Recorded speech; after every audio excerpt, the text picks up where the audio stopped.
Так, сегодня постараемся сделать э, сайт на Bootstrap. Только в прошлый раз, получается, мы здесь посмотрели чистые компоненты самого Bootstrap. Ну вот у нас будет вот такой вот макет. И как вы видите, здесь уже совсем другие кнопки, другой текст, другие цвета и так далее. Да? Как теперь их кастомизировать под себя, чтобы, хотим использовать Bootstrap. Давайте теперь его смотреть, как он работает. Так, вот папка готовая, пока пустая. Отсюда извлечем все. Возьмем эти папки и вставим сюда. Сразу давайте оставим нужные нам файлы. Тут сейчас спрашивают, что такое, в чате спрашивают, что такое JSMap и min.js. Min.js, наверное, вы пропустили или не были на уроке, где мы рассказывали, что файлы нужно минифицировать, и как бы мы себе даем знать, что минифицированные файлы мы как бы обозначаем, что .min, да? Что такое map, мы сейчас посмотрим. Оставим сейчас файл bootstrap min css и bootstrap css map. Остальное все удалим.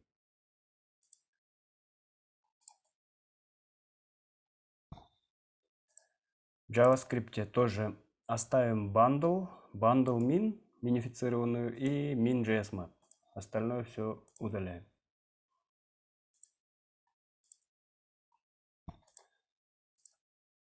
Так, и запускаем с помощью кода.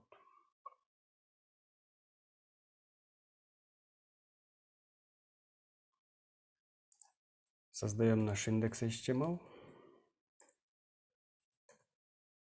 Стандартная структура. И подключаем линки. Так, сперва подключаем из папки CSS Bootstrap CSS, min CSS. А этот map, мы его не трогаем, просто оставим. Его потом увидим, для чего. И подключаем скрипт здесь. Так, это JS, Bootstrap Bundle min.js. Так, плюс еще создаем свою папку SCSS, где мы будем писать свои стили. Так, скажем, что будет внутри? Внутри будет у нас style.scss, главный файл, который мы писали. И в прошлый раз просили, как разделить файлы, чтобы мы полностью посмотрели, как работают вот эти все разделенные файлы, да, когда мы создаем отдельный компонент, блок, и когда его импортируем здесь. Поэтому по фэншую сделаем здесь еще новый файл, назовем это, например, vars. Это будет переменные, где мы будем хранить. И дальше уже по ходу мы будем создавать свои компоненты, свои блоки. Так, все, Watcher запустили, подключаем link, CSS, style min SCSS. Так, смотрите, я по прошлый раз отключал генерацию мэпа, поэтому давайте еще раз включим генерацию мэпа, чтобы мы здесь тоже посмотрели мэп. Так, захожу в настройки.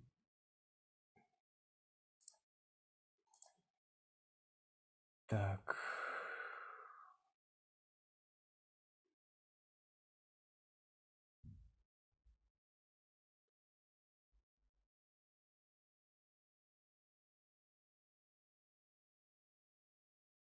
Так, вот здесь у LiveSAS есть свойство Generate Map. У нас был false.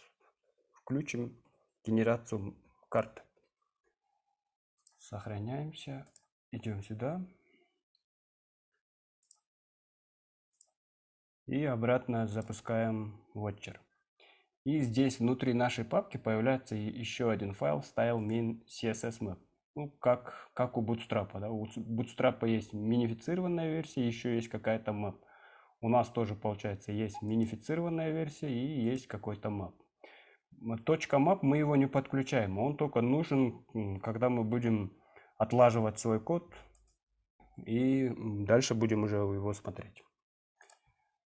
Смотрим, открываем наш макет и уже пора бы подключить шрифты, да? Изучаем шрифты, что у нас здесь есть. Сразу откроем фонд с Google. Так, и по одному будем отсюда выбирать и забирать наши шрифты. Так, бебасное. Ну, логотип мы просто так, как SVG возьмем. Open Sans, Regular. Это первый наш шрифт.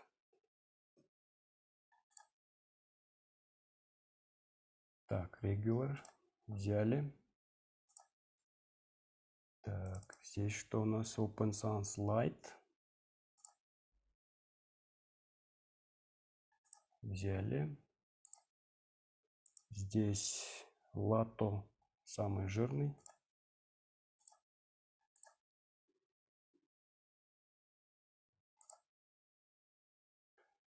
Так, отсюда берем только Black. Так, еще что? Здесь Open Sans. Внутри кнопки Lato Black. Это что у нас? Open Sans Light Italic. Так, Open Sans. Добавить Light Italic. Взяли. Так, дальше у нас что здесь?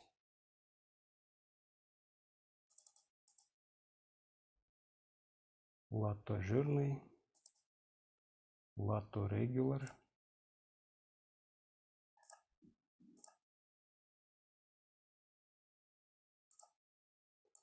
Взяли. Так, и обычный текст. Lato Regular. Так, внутри кнопки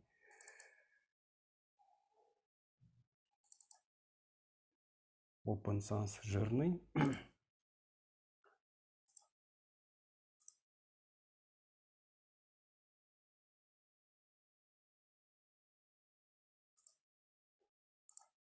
Так, и это подключали уже.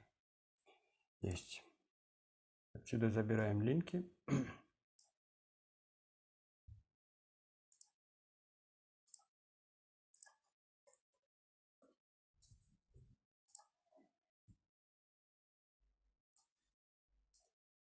Пока скопируем шрифты, это здесь будет у нас подключение шрифтов. Так, основной текст у нас будет вот такой. Это Regular 18 пикселей. То есть здесь создадим отдельную переменную. Скажем, main font. И это у нас Lato Sans Serif.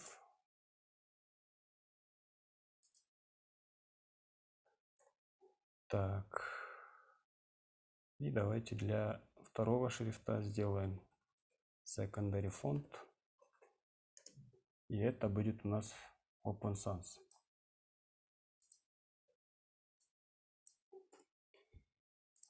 Так. Дальше. Ну, давайте возьмем какие-то еще цвета, да? Допустим, вот этот цвет у нас так, какой-то акцентный. Вот берем.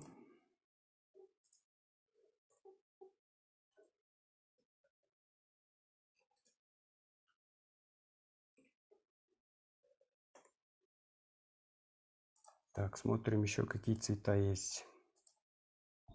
Так, вообще лучше всего посмотреть по всему фрейму, какие здесь есть цвета. Есть вот такой вот темный.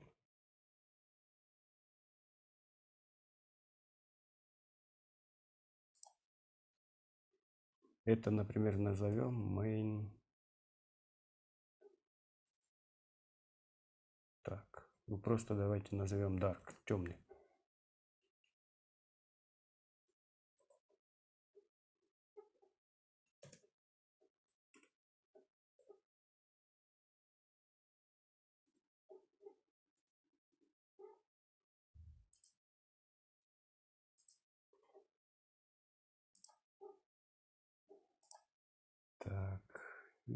есть белый цвет.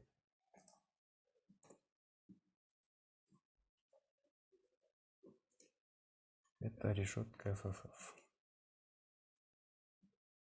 Есть. Так, что еще можем взять? В принципе, наверное, все. Так. И давайте начнем уже размечать HTML, подготовим HTML и начнем писать стиль. У нас навигация есть, хедер, да, с логотипом и так далее. Сделаем свой хедер. Так, внутри хедера что нам надо взять? Нам надо взять у Bootstrap навигацию. Так, компоненты.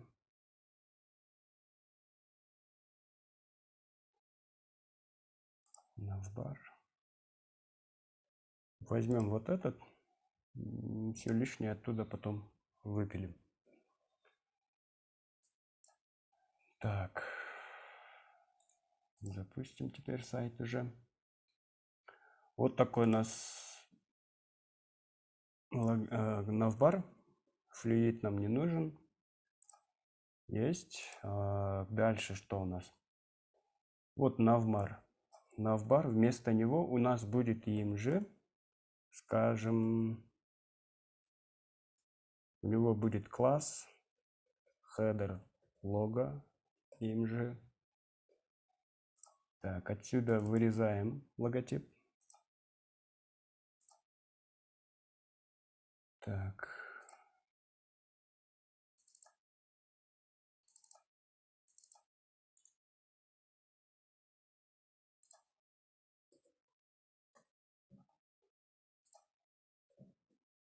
Лого.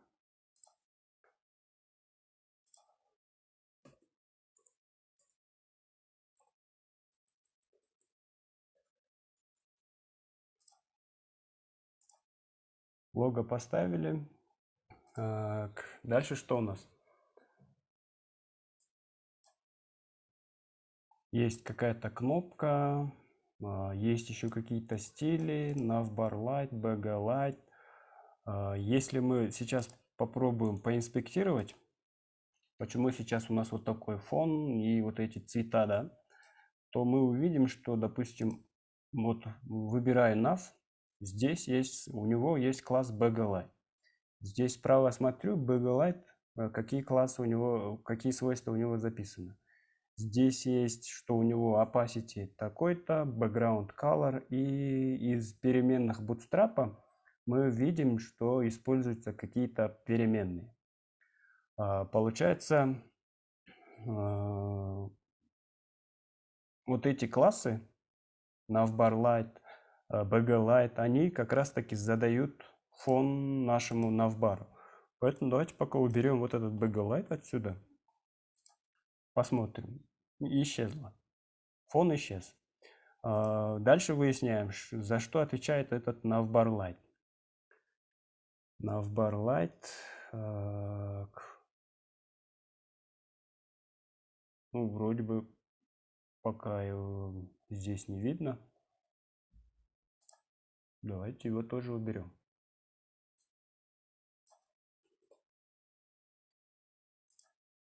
Есть. Его убираем, уже текст становится другого цвета. Ну, давайте лишние элементы отсюда теперь уже уберем. Так.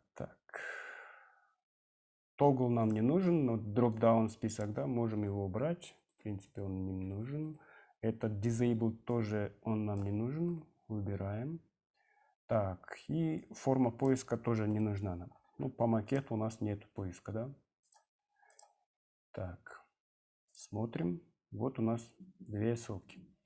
У нас на макете, так, сколько тут? 4 ссылки. Это Home, Shop, Brands, Blog, Contacts. Давайте их добавим. Home, потом был Shop.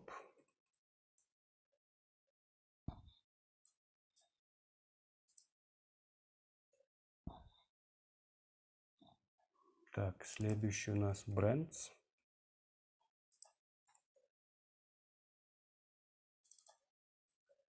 Блог и контакт.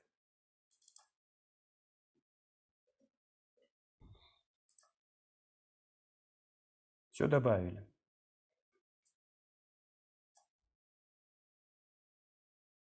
Так, теперь стоит вопрос, как вот эти навигации, как бы тег nav надо отправить направо. На макете у нас вот, логотип слева, этот справа. Если мы дальше будем изучать, здесь стоит у списка ME авто, MB2, MBLG0 и так далее. ME отвечает за как бы класс ME auto, отвечает то, что у этого элемента margin с конца, то есть margin end, да? То есть если мы обычно как читаем документы слева направо, и margin с конца будет авто, говорится. Это говорит о том, что у этого UL будет margin справа автоматически.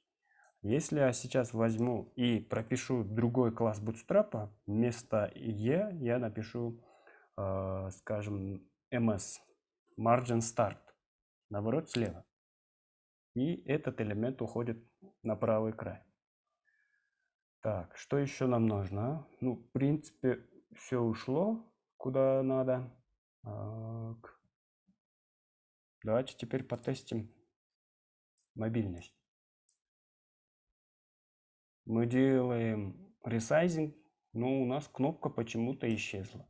А в разметке у нас все-таки есть этот баттон. Давайте инспектировать, почему у нас баттон пропал.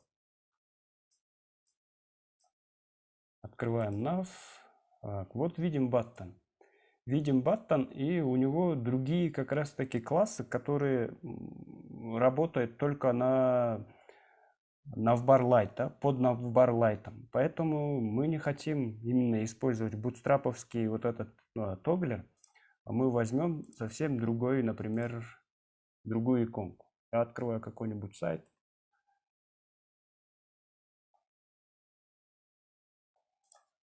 Поищу иконку для бургера. Ну, скажем, возьмем вот этот. Соглашаюсь. Я его как SVG не буду скачивать, прямо его встрою. Сюда копирую. И вот у нас есть спан, которому через, по-моему, через ширина или через что-то задается, да, вот, что у него ширина такая-то и так далее. И потом через бэкграундами задавались вот эти иконка как бы бургера. А я вот беру, вставляю сюда этот скопированный SVG-шку, которую я взял. И вот он у нас появляется. Navbar Toggler Icon. Мы видим что-то так. Получается, вот здесь, если я не хочу трогать класс Bootstrap, могу дописать вот здесь. Скажем, header nav toggler. Я дописал ему, потом ему свои стили задам.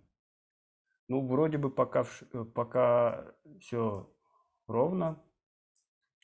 Дальше давайте уже приступать к нашим стилям. Создам еще один файл, назову его, например, globals, где будут глобальные какие-то стили. Global SCSS. Так, теперь начинаю сюда уже импортировать. Сперва подключаю globals. Импорт. Мне нужно подключить globals.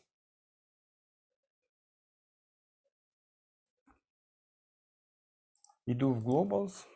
Что будет у нас в глобальных стилях? Мы возьмем body и поменяем font family. Так, у нас есть переменная, поэтому, чтобы использовать переменную, в globals надо еще и импортировать переменные. Импорт Это у нас vars. Вот его оттуда берем и сюда прописываем переменную. Это у нас main font. Так, и давайте проверим, подключаются ли все наши импорты. Допустим, скажем, background color red. Стили подключаются, подгружаются, все окей, все работает.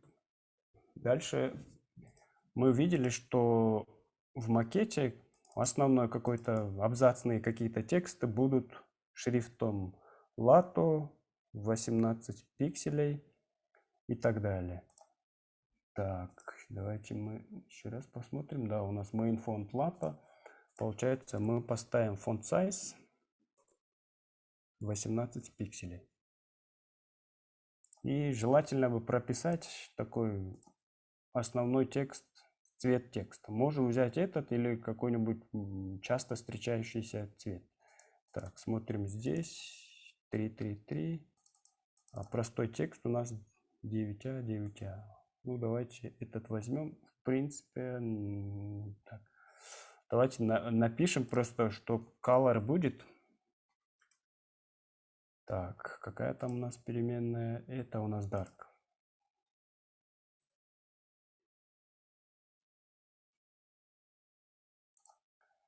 Так, прописали, ничего не поменялось, потому что это вот эти цвета идут от Bootstrap. Мы потом их будем отдельно прописывать. Так, что дальше? Дальше я открываю файл header, где я буду уже описывать стили хедера. Так, header и CSS сразу сюда подключаю, чтобы не забыть, а потом не искать, почему у меня стили не работают. Это header. Так, перехожу в header. Сюда нужны переменные. Их сразу берем. И открываю родительский блок header. Так, что нужно для хедера? В принципе, самому хедеру мы ничего не будем задавать, а его внутренним элементам мы будем свои классы прописывать. Так, header лого img. Navbar бренд. Мы еще ему допишем, что у нас будет header лого. И логотипу что мы скажем? Так. Лого. Там скажем max width.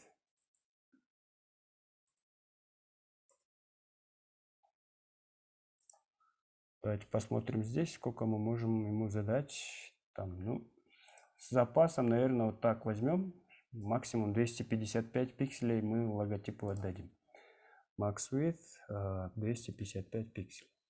Внутри у нас лежит изображение header лого img, да? img. А вдруг, если туда поставить какой-нибудь большой логотип, он оттуда вылезет, да, поэтому мы ему тоже изображению тоже скажем, у тебя будет max width 100%. Почему просто не width? Если я подставлю width, просто width, логотип,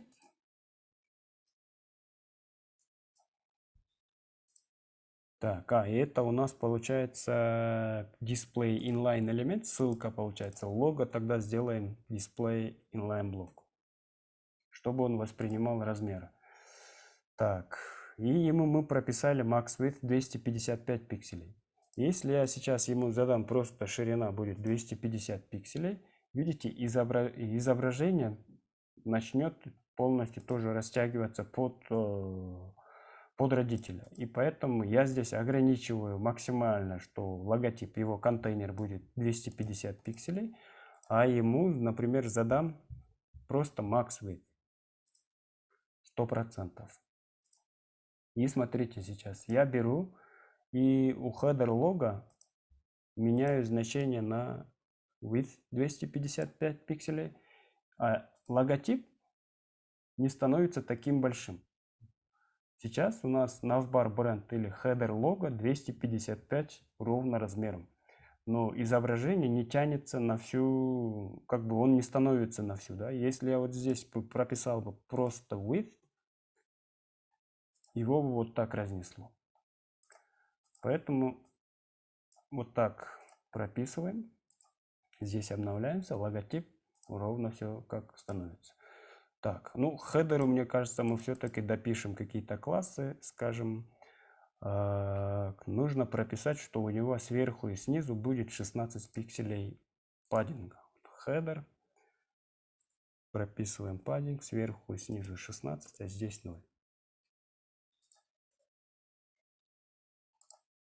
Вот логотип, все выровнялось. Так, дальше едем.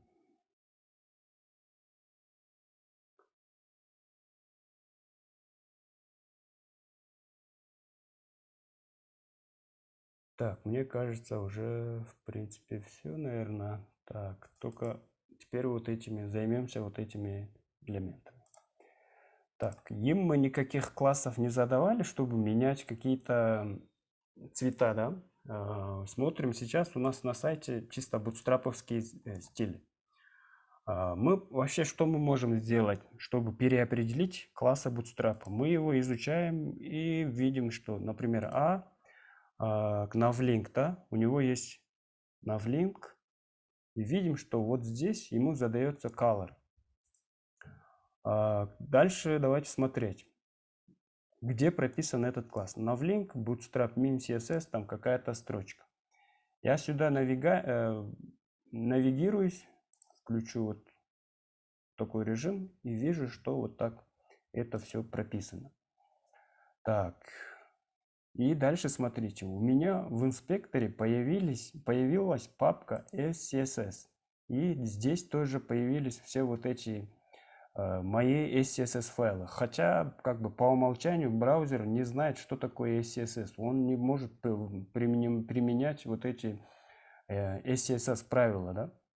Но поскольку у нас генерируется CSS map, то браузер знает источник, где были эти стили прописаны. И вот я, как бы, если я вот так возьму и хедеру, начну исследовать хедер, вот здесь, видите, подставляется header.scss.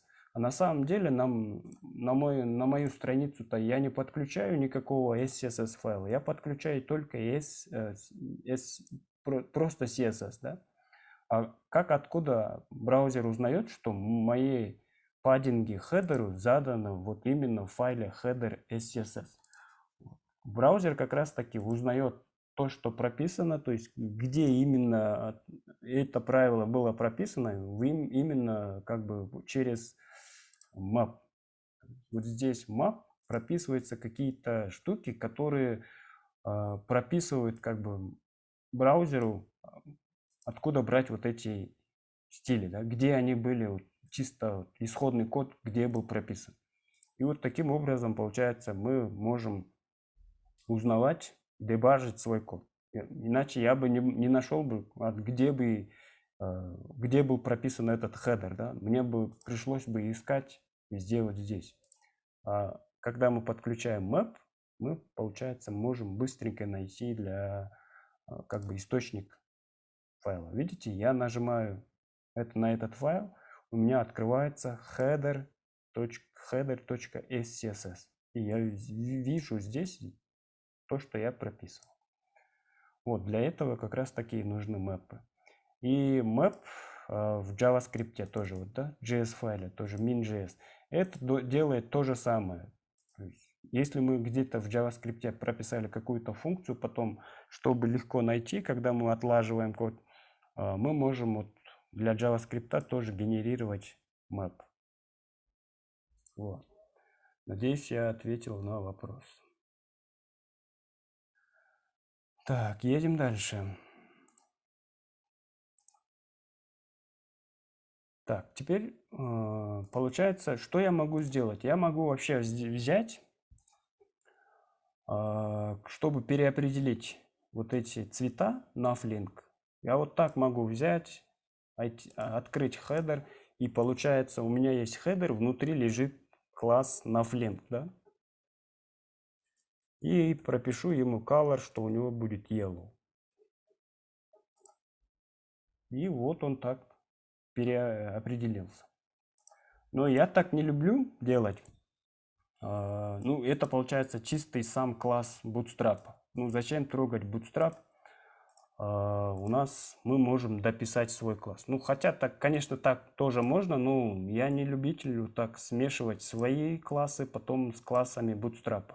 Если прям вот так и хочется переопределить, не дописывая вот сюда свой класс, а именно хочется переопределить Bootstrap, я бы создал здесь, допустим, новый файл, там скажу custom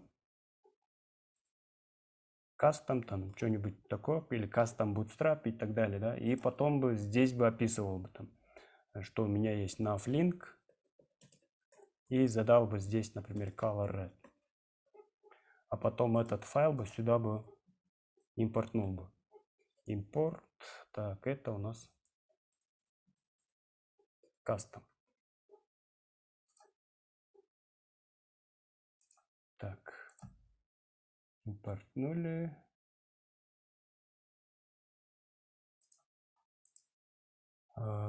Давайте проверять. Здесь у нас сейчас, по-моему, не поменяется, потому что у нас здесь стоит у navlink, видите, больше приоритета, потому что здесь прописано два правила. Поэтому вот здесь я пока удаляю. Ну, представьте, я кастомизирую Bootstrap в отдельном файле custom CSS. Так, и вот так получается. Теперь я переопределил классы самого Bootstrap. Но, как я говорил, я не любитель вот такого метода. Если я кастомизирую Bootstrap, то у меня есть возможность скачать исходный код Bootstrap и там полностью конкретно его переопределить. Или подключить через NPM и так далее. Ну, поэтому давайте сейчас пойдем таким самым простым способом. Мы возьмем и сюда допишем свои классы. Вот у нас есть navlink. Выделяю везде. И скажу, что это header navlink. А потом в хедере я переопределю классы, как бы цвет текста.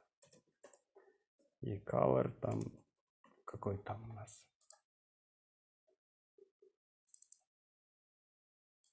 Акцентный.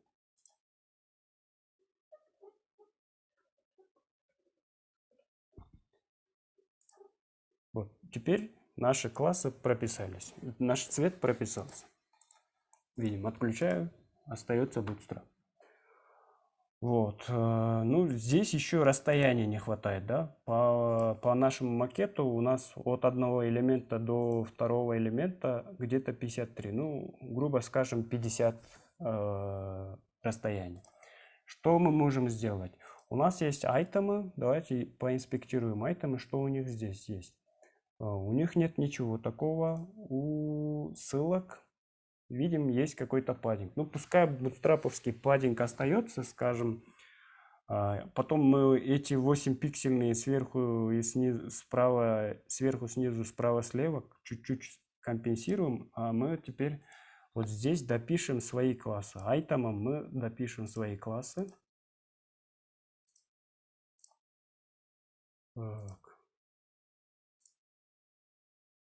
Так, айтем, второй айтем.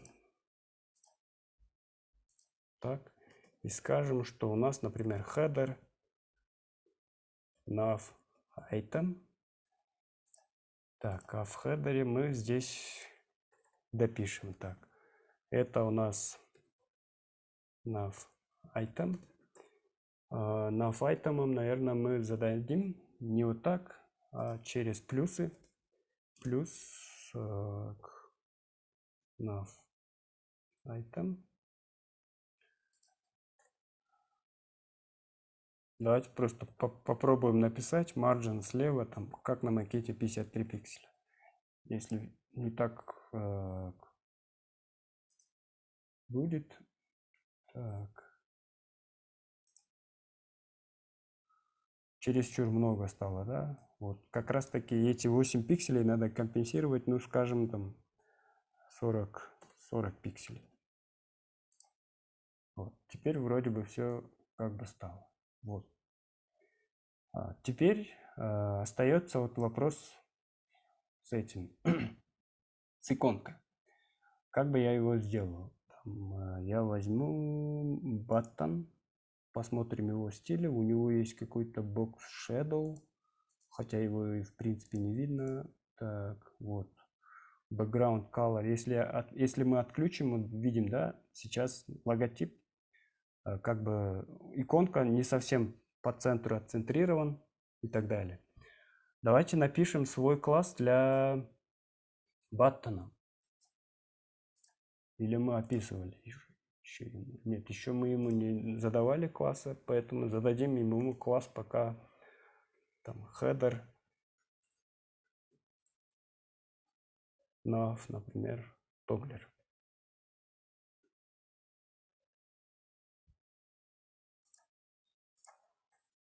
Прописываем ему стили. Nav, toggler. Скажем, border 1 пиксель, solid, и зададим, например, акцентный цвет.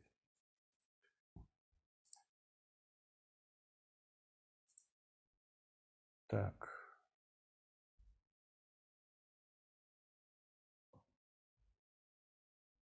Он не задался. Так. Или мы классом ошиблись? Header nav toggler. По-моему, мы классом ошиблись.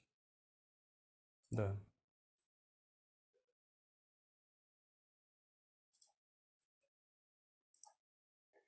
Вот. Теперь у него у всех элементов появились тоглеры. Мы 2 раза, получается, добавили вот здесь класс nav toggler для иконки и этому тоже. Вот здесь я этот уберу. Toggler. Баттону. Через баттон давайте к нему обращаться. Так, смотрите, теперь он никак не отцентрирован элемент. Что мы можем сделать? Давайте попробуем добавить ему паддингов. Так, баттону возьмем.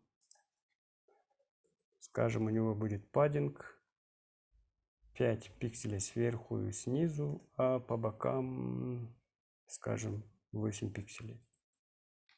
Так, все равно не центрируется. Допишем еще, что он будет display flex. Flex. Так, теперь justify content, скажем, центр.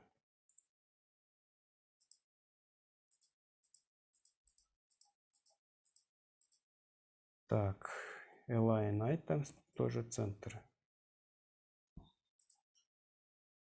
Так, не добавляется, да?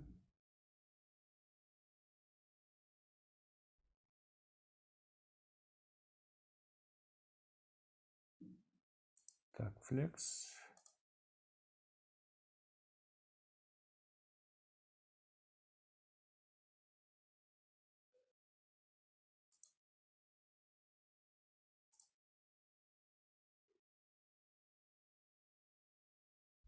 Ну тогда давайте только добавим через верхний паддинг. Скажем, баттону паддинг топ. — 8 пикселей. Хорошо. Вот здесь ему допишем паддинг топ 8 пикселей. Есть. Теперь внутреннюю иконку тоже давайте попробуем закрасить его в красный цвет. Так, смотрим. У нас у navbar toggler, header nav toggler внутри есть SVG. Мы SVG можем обратиться через path или через fill, можем ему поменять. Вот navbar nav toggler, внутри у него есть path. Попробуем через fill. Скажем, что это будет акцент. Вот, теперь он поменялся. Вот. И так. Вот. Теперь смотрите. Когда тоглер открывается, этот маржин слева, он здесь как бы проявляется, да, потому что, ну, когда меню раскрыто, давайте просто их выровняем. Как теперь их выровнять? У нас получается на разрешении, по-моему, 991 и с копейками срабатывает бутстраповский, как бы, бутстраповский класс. 992 даже, по-моему. Так, да. Вот он появляется, и когда тоглер появляется, нам нужно избавиться от margin left. Медиазапрос, ну вообще по BEM, если мы пишем вот так блочно, то мы бы здесь прописали медиазапрос. Но я не хочу для каждого элемента потом описывать свой медиазапрос. Просто будем тупо копировать файл. У нас не такой уж большой проект, поэтому я для всех медиазапросов открою отдельный файл, скажу, что это media.scss. Так, в стилях сразу где-то внизу этот медиа подключим импортом. Это будет медиа. Так, что будет внутри медиа? Так, мы здесь уже пишем свои медиа запросы. Скажем media max width. И давайте точно узнаем этот breakpoint. Так, yum layout, breakpoint. Так, 992. Сами медиа запросы. Какие у них здесь есть? Так, не через min, а через maxwidth. Через maxwidth, вот. Мы берем вот этот медиа выражение. Так, здесь. У нас получается в хедере есть nav toggler. Не nav toggler, а меню nav item же. У нас nav item. Nav item плюс nav item. Мы здесь просто margin слева обнулим. Вот, они теперь выстроились. Так, вот здесь добавляется какой-то тень, focus, outline, none, box shadow, да, вот этот box shadow. Навбар тоглеру, когда он в фокусе, добавляется какой-то большой фокус. Давайте его уберем. Идем в header. Так, мы ему еще допишем состояние. Когда он в фокусе, скажем box shadow none. Вот. Теперь нажимаем, этот тень исчезает. Так, есть, вроде бы все. С хедером все работает. Едем дальше. Большой блок. Так, хедер свернем. Открываем main. Можно даже без main, ну, хотя давайте оставим. Так, что там будет у нас в main? Это section, скажем, баннер. И внутри запускаем контейнер, ряд. Внутри ряда создадим просто колонку. Там будет h2.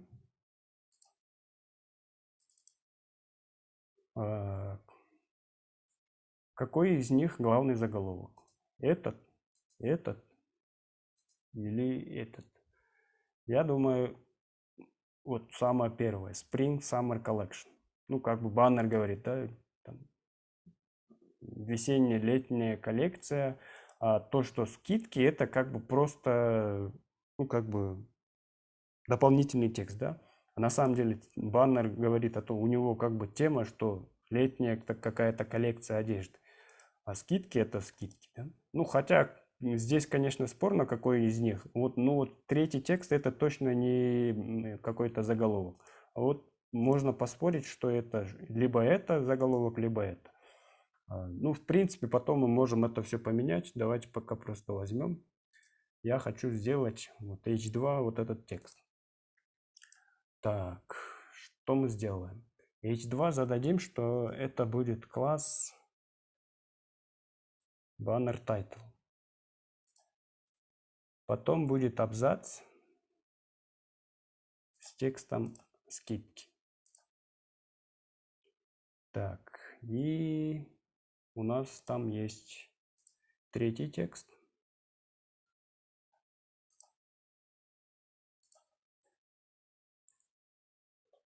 С таким текстом.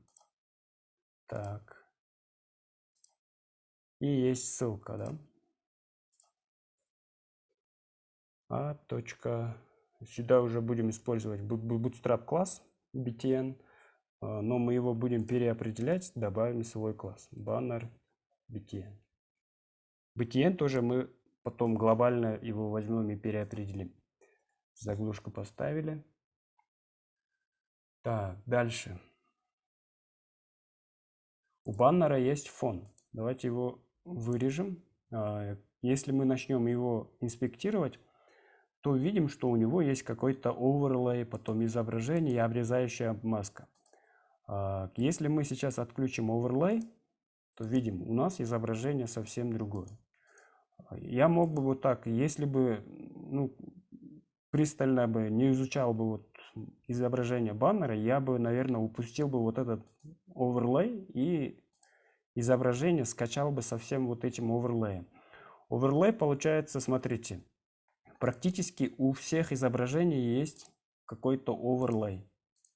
То есть сюда подразумевается, что когда пользователи сайта будут загружать, например, какой-то другой баннер, они же не будут сидеть в фотошопе поверх фотографии рисовать вот такой оверлей. Нам этот оверлей нужно сделать именно с помощью CSS.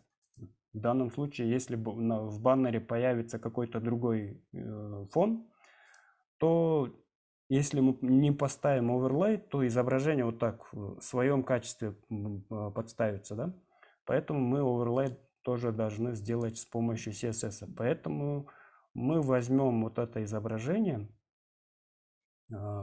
и экспортируем его без оверлея. То есть, видите, я отключаю оверлей, потом его и экспортирую. Так, плюс еще бы взять бы, так, вот в таком масштабе.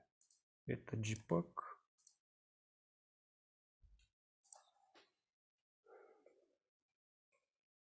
Баннер BG. Есть.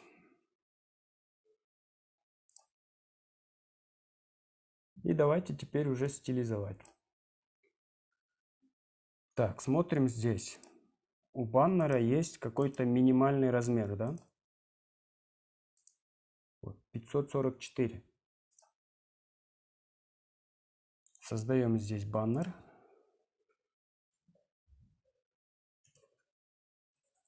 .css. Сразу его импортируем здесь.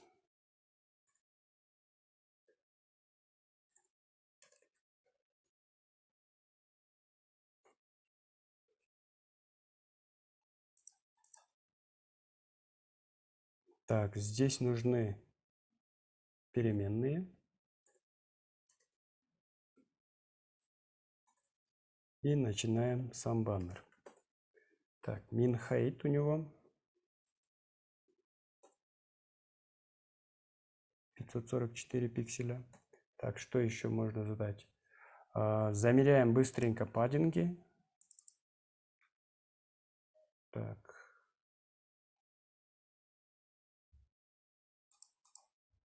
От этого элемента, да, где-то так, 140. 140. Отсюда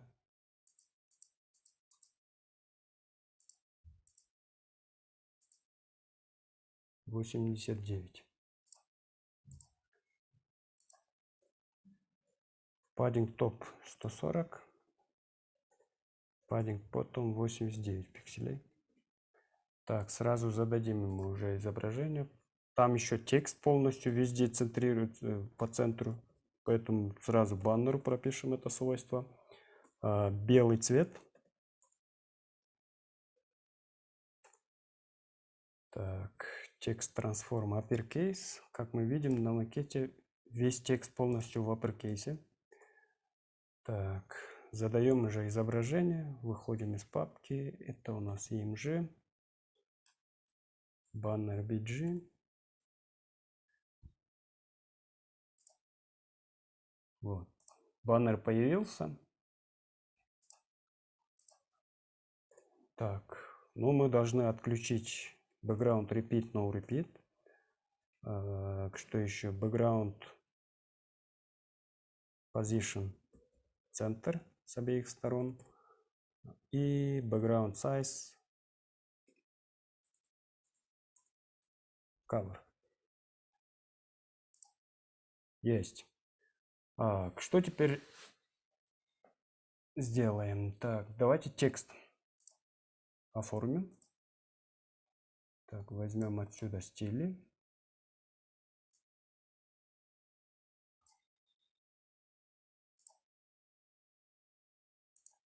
Так, это у нас баннер title.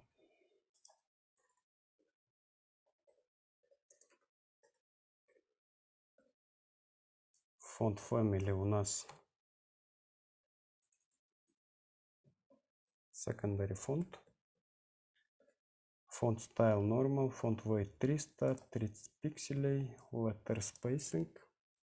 Текст трансформ мы уже родителю прописали. Есть.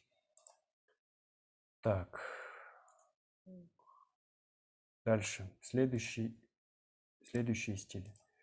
Берем следующие стили. Так. Это у нас был...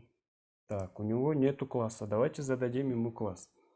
Скажем, это какой-нибудь баннер.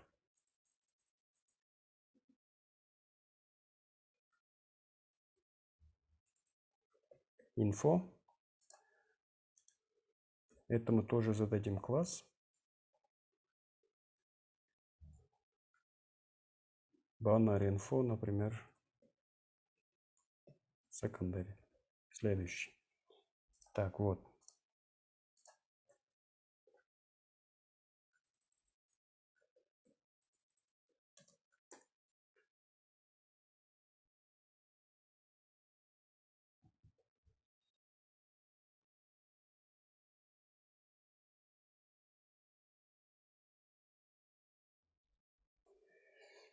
Так, сюда пишем стили. Так, у нас фонд. Поменяем его на main фонд. Фонд style normal 900, line height. Все прописано. Текст трансформ выбираем. Есть. К третьей стиле третьего текста. Так.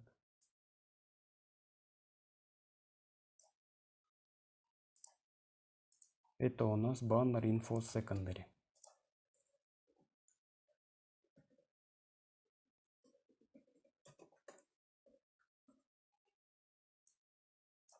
Так, OpenSense. Это...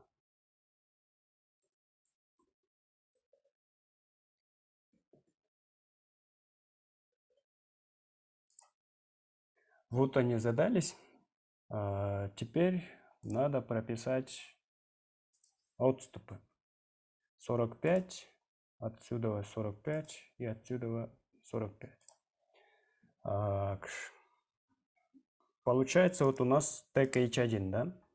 Мы везде должны поубирать свои марджины, потом прописывать вот эти кастомные. Снизу 45 пикселей. Это сюда и сюда. Есть. И давайте теперь накладывать оверлей. Как мы видели, на макете очень много везде, где используется этот оверлей. Поэтому его отдельно пропишем другим блоком. Скажем, что это overlay. .scss. А вот здесь баннеру мы допишем класс overlay. Так, откроем Style SCSS, Import, Overlay.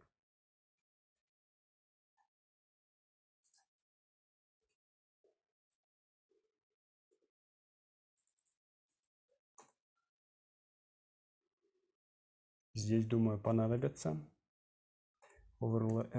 переменные.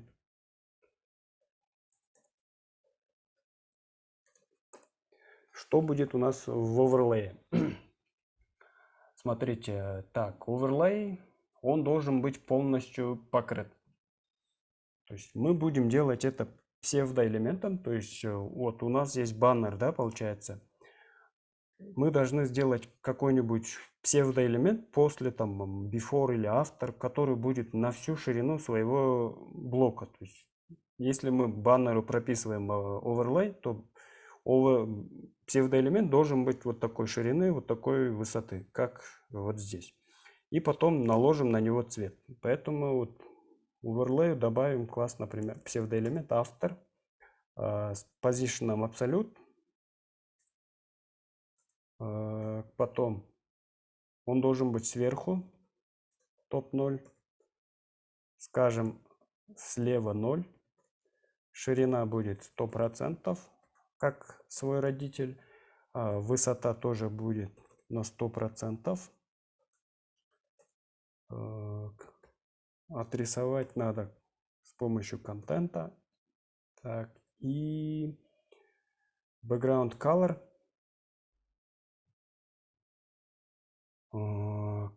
Посмотрим теперь, какой у него бэкграунд, у этого оверлея цвет.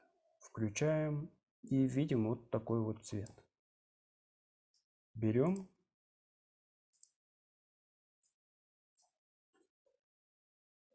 RGB цветом его и ставим.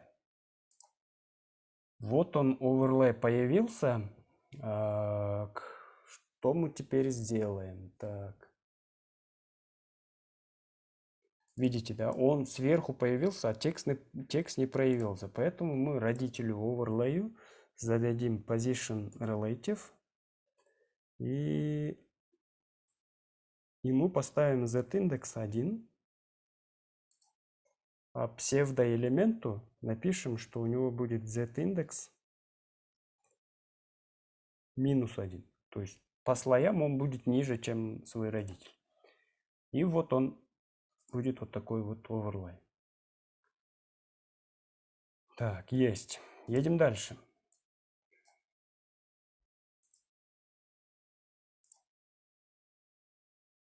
Начинается блок категории.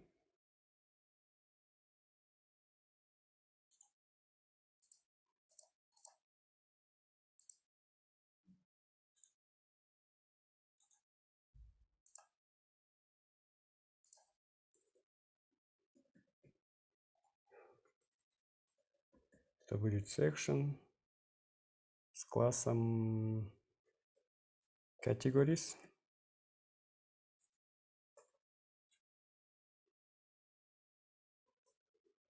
Контейнер h2. И вот эти тайтлы у секшенов, они одинаковые. Поэтому вот здесь мы зададим уже какой-то универсальный класс. Скажем, что это класс будет там section title.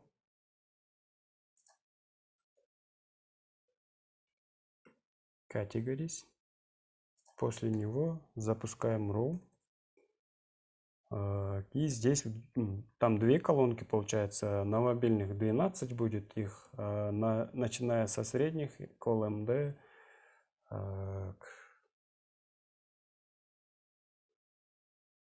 Column-d, наверное, 4.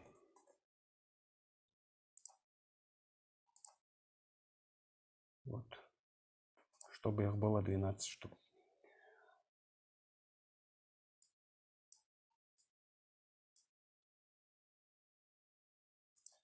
Внутри сделаем cut item.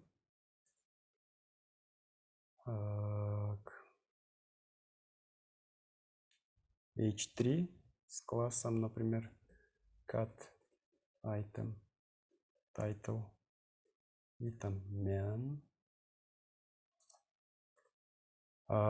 Потом получается вот название категории, она должна быть ссылкой. Поэтому вот здесь у нас будет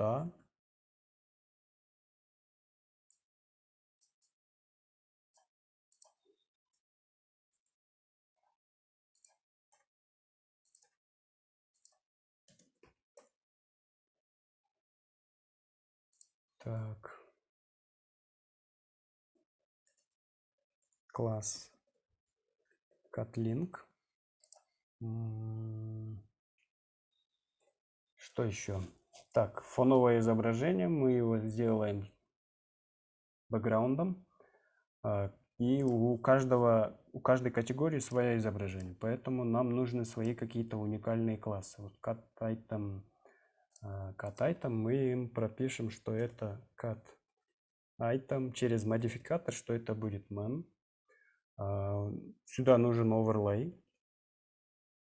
И margin bottom, наверное, чисто бутстраповский поставлю, чтобы было там отступ. Теперь мы этот колонку копируем 3 раза. Второй у нас women.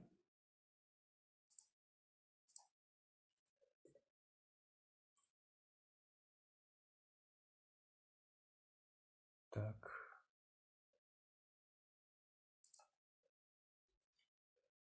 И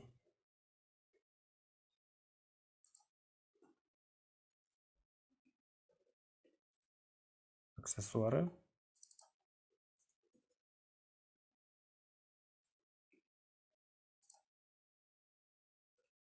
Есть. Быстренько вырежем отсюда изображение категории. Так, man, rectangle, изображение.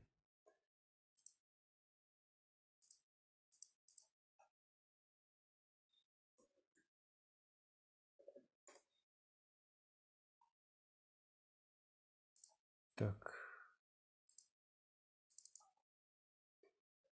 Проверяем. Я последний без оверлея скачал. Да, без оверлея.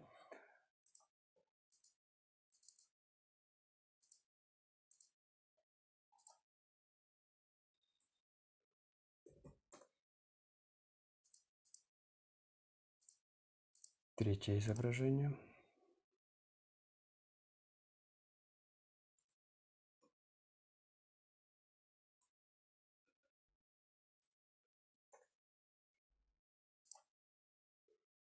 И давайте быстренько застилим.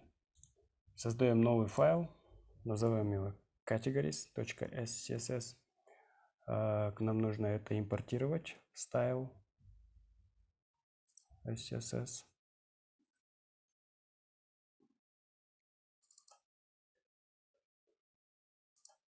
Так, сюда нужны импорт переменные. Так, vars. Так, что будет у категорий? Так.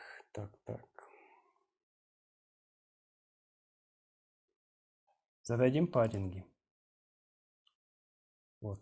Это начинается категория 60, 61. Ну, паддинг, наверное, зададим вот так. Паддинг сверху, снизу 60 пикселей, по бокам 0. Есть. Так. Дальше. Берем категории с айтемы. Делаем их display flex. Flex direction меняем на колонку, чтобы все по центру отцентрировать. Так, column. Justify content center. Align items center. И min height подставим.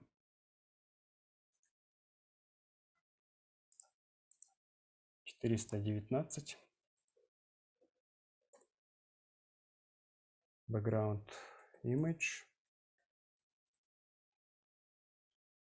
img. По умолчанию поставим мужчину как фоном, но потом через класс их будем переопределять. Background repeat, no repeat, background size cover, так, и background position центр. Так, у нас есть айтемы и man. Мы, наверное, не будем менять, потому что мы по умолчанию поставили women. У этой категории поменяем цвет, не цвет, а фоновое изображение, img cut women.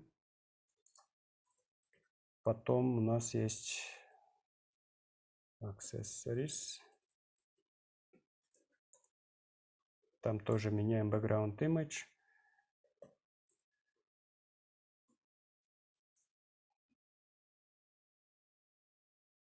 Cut accessories. .jpg.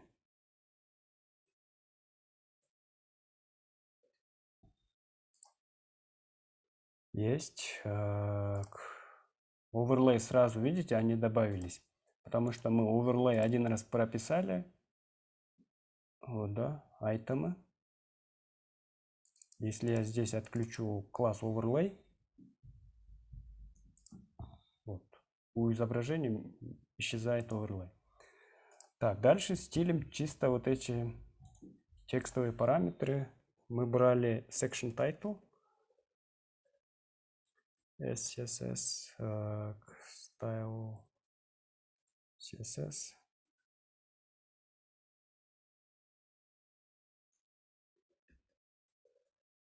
Section title.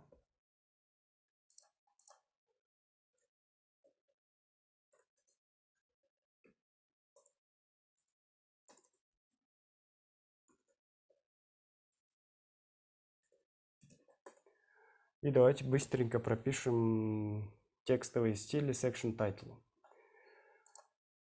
Так, это у нас...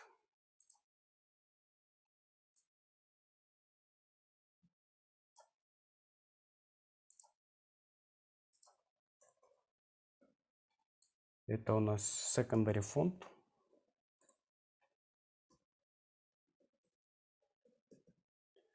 Font style italic, все это есть. Text transform. Там, что там было? Capitalize. Так. И надо поставить вот эти декоративные штучки, которые 115 и 2-пиксельные, да, высотой. 3 пикселя. Так, 3 пикселя. Это мы будем делать с помощью псевдоэлементов. Поэтому псевдоэлементы мы будем позиционировать абсолютно. Сюда задаем position relative. Так, сперва before сделаем.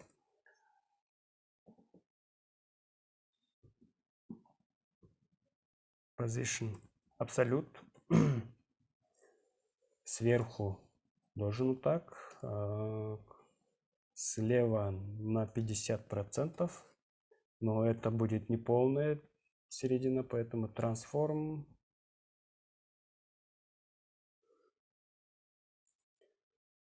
Translate x по оси. Так, не 3D. Translate x минус 50%. Так, ширина там была 115 пикселей, высота 3 пикселя и background color, акцент и, конечно же, контент нужен.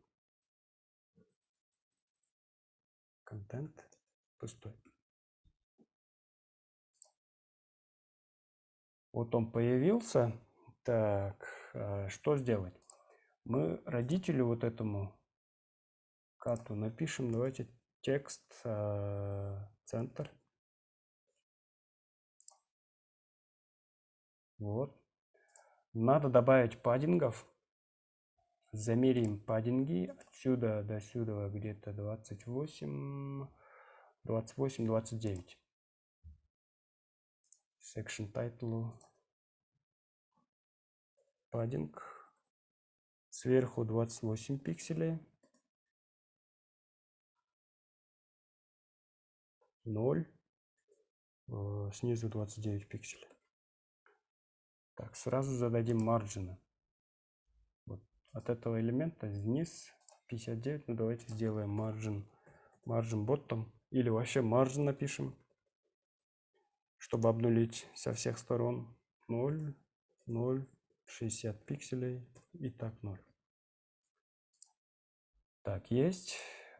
Теперь вот такая же штука будет повторяться только для автора.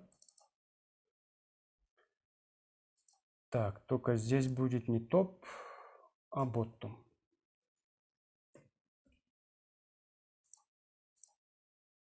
Есть. Так, нет. Задаем теперь вот эти стили.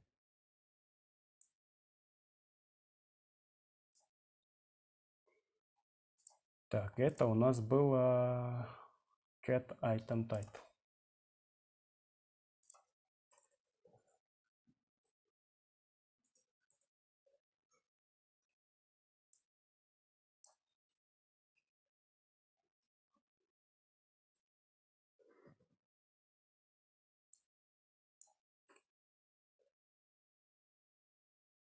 Так, поскольку это так cat link, внутри там есть у нас cat link.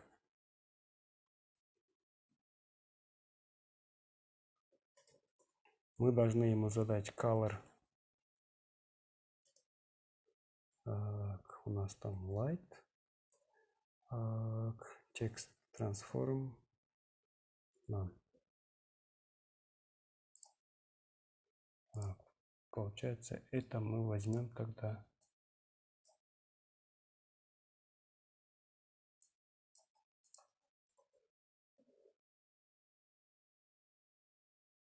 Вот так. Поскольку title у нас H3, по-моему, или H3, у него мы просто обнулим маржины. Так.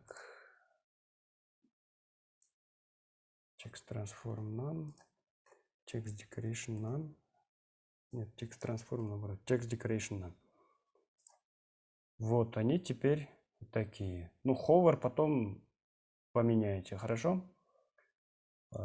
Пробуем стилизацию. Вот. Ну, не стилизацию, а как бы мобильную адаптацию. Вот они выстраиваются.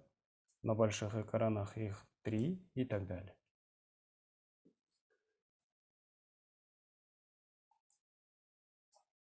Как теперь поменять, например, вот hover состояние?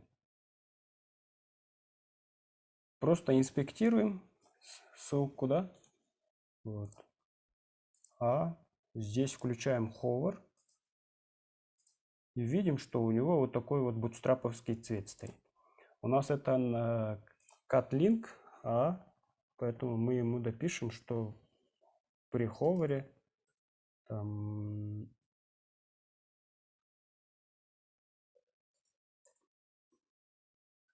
color, например, акцент. Вот. Ну, красный, конечно, сюда не подходит. Потом можно подобрать какой-нибудь другой цвет. В Notion, получается, у вас уже эта разметка есть, то есть полностью завершенная версия. Только там нету. Так, сейчас я сюда добавлю вот эту работу. Вам надо допилить его до конца. Понятно ли здесь вот работа с делением на файлы?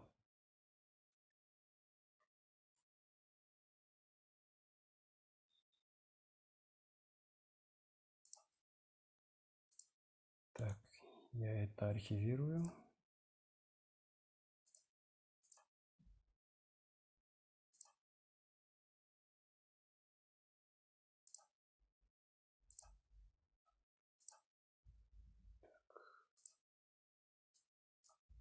И в раздел код я кидаю сюда сегодняшний код.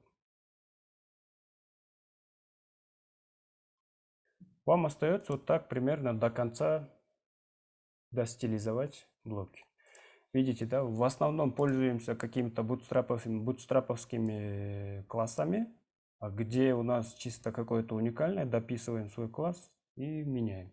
Либо, как я показывал, создаете отдельный какой-то файл, либо через вот здесь в блоках за каскадом меняете, то есть берете бутстраповские классы и потом их просто переопределяете. Ничего такого сложного нет. А если вам совсем ничего не нравится, например, в Bootstrap есть свои какие-то переменные, да, вы можете скачать исходный код Bootstrap и вот в этих переменных поменять цвета. Видите, здесь в Bootstrap есть корневой root, и смотрите, какие здесь классы, как бы переменные прописаны и что для них прописано. Цвета, сколько цветов, куча цветов, шрифты, градиенты какие-то, в общем, все, что здесь есть, вы можете потом их переопределить.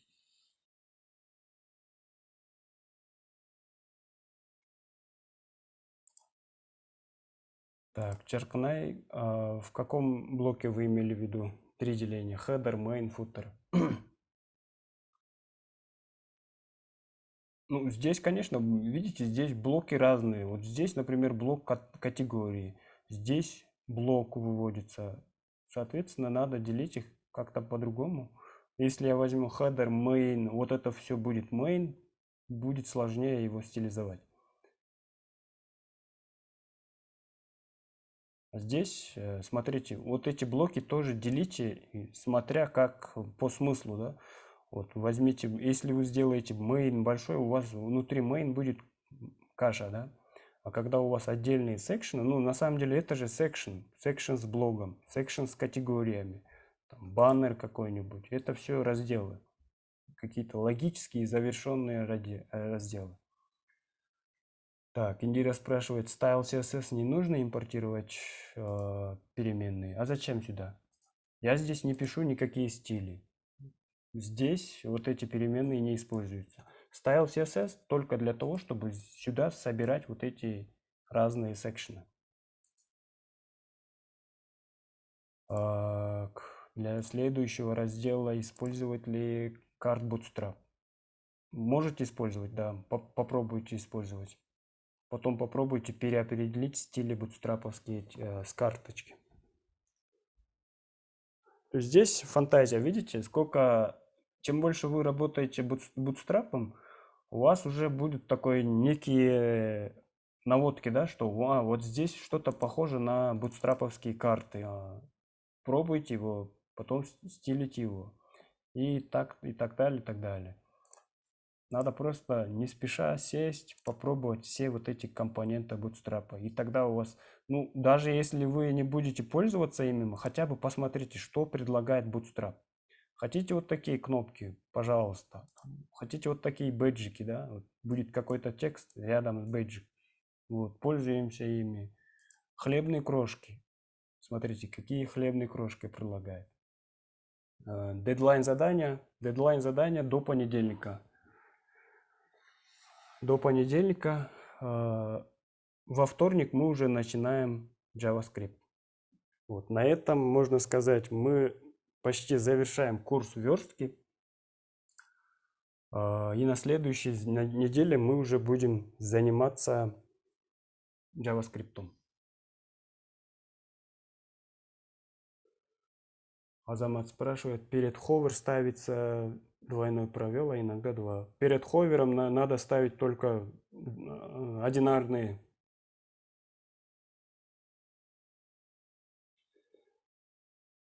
Вы, наверное, имели в виду, когда мы используем двойные знаки вот эти.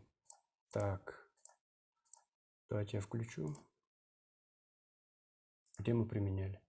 Вот смотрите, это не ховер, это псевдоэлемент. Для псевдоэлементов используем вот двойные двоеточия. Для ховера мы используем одинарные. Если я вот так сделаю, поставлю ховер, это не сработает. Это уже не псевдокласс, это псевдоэлемент, а это псевдокласс. Поэтому вот здесь уже видите, подсветка другая, говорит, здесь ошибка. Вторник учимся, друзья.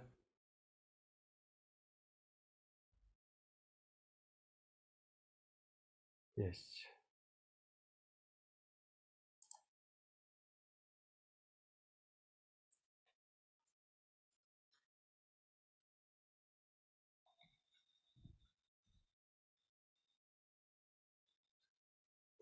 Давайте запустим тогда голосование насчет вторника. Если хотите попраздновать, я не против, конечно.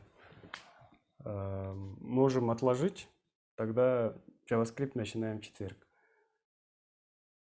Тогда мы давайте сделаем голосование в Дискорде, да? И потом решим, будет во вторник или нет.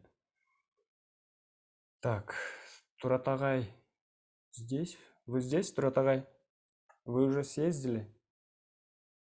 Баркалиныз Багай? Или он ушел? Так, запись тогда останавливаю, друзья. Давай